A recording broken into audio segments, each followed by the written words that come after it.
Hi guys, welcome to my vlog. I am Coach J, and for today's video para sa ating Coach J Talk segment tips sa 5'9", mula sa 5'9" ay babasa tayo ng isang comment para sa ating reaction video. Si 5'9" Darrell Soyla. Sabi ni Sir Darrell pala. Sir, I'm criminology student. Kaya lamang ang criminology maging security kasi may konting alam sa batas. Pag binaril mo ang magnanakaw, nakita mo na may nakaw siya, papalabas ng AOR mo, pwede mo siyang pigilan gamit ang baril mo, sabi niya. At ang ginamit niyang batas ay ito.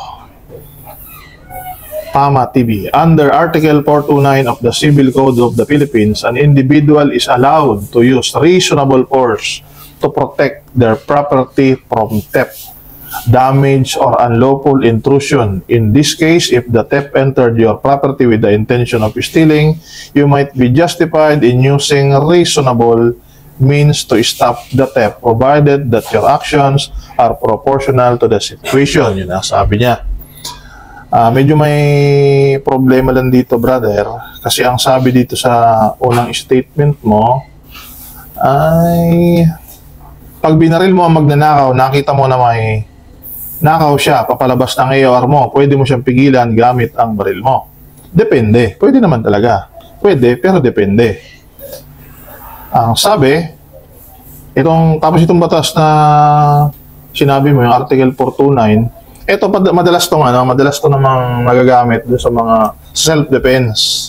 Kasi halimbawa, yung bahay mo, pinasok ng isang magnanakaw, pwede mo siya talagang upakan kasi hindi mo naman alam kung armado ba siya. Pumasok na siya, ibig sabihin may intent to gain. May unlawful intrusion pang presence. Pero pagpapalabas, hindi mo naman sabi intrusion, lumalabas na yung unlawful intrusion is papasok yon.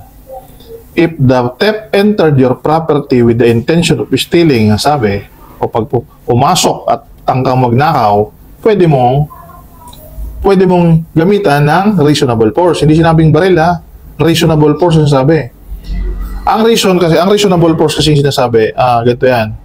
Tayo bilang mga tao, we act by reason, not by instinct. Hindi ko may baril ka, mamamaril ka na agad. Anong reason? Ba't mo siya babarilin? Ngayon, pagpapasok, pwede kasi alam namang hintayin ko pang bumunot yan. Ay kung nasa loob ang pamilya ko, nasa loob ang area, umaunahan niya ako. Pwede ako makaligtas kung papasok pa lang siya. Pero kung palabas na yan, wala nang imminent danger. Hinabol mo, makagaya ka doon sa artista, yung nagsisimula sa letter S yung pangalan at yung apelyido yung nagsisimula sa letter P. Diba? Pinasok yung kanyang bahay, shooter yun, magaling sa pelikula yun Magaling din palang bumaril sa totoong buhay. Hinabol niya yung magnanakaw, nadali niya, may kaso siya kasi wala nang imminent danger. Nagkaroon na siya ng motibo. Doon din to papasok.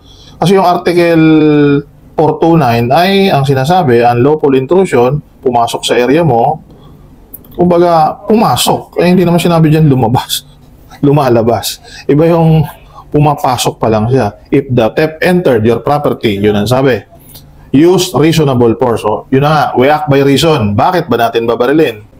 Bakit gagamitin natin na ibaril? Pero kung mga 5, may dalang armalite lahat, pwede mo nang unahan. O kahit walang armas, madami sila, 3 sila, pwede mo nang pag-uupakan nyo. Alangan namang kung kapapasok pa lang, alangan namang hintayin mo pang igapos ka. Pero pag patakbo na, may problema na yon. O halimbawa naman, sabi mo, may nakita kang nakaw niya. Ano bang ninakaw? Halimbawa, 3 sardinas yung ninakaw. Lumalabas ng area mo, hinabol mo.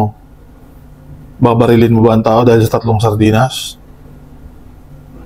Pero kung halimbawa, yan naman ay mga hinold up yung inyong bangko, yung mga hold upper ng bangko ay papatakas na, papasok po yun dito sa specific circumstances permitting lawful use of firearm is, meron tayo dito tinatawag na sa dulo yung preventing escape. Firearms can be used to prevent the escape of a person who has been lawfully detained. O yung may mga kaso na. But only when less extreme means are insufficient.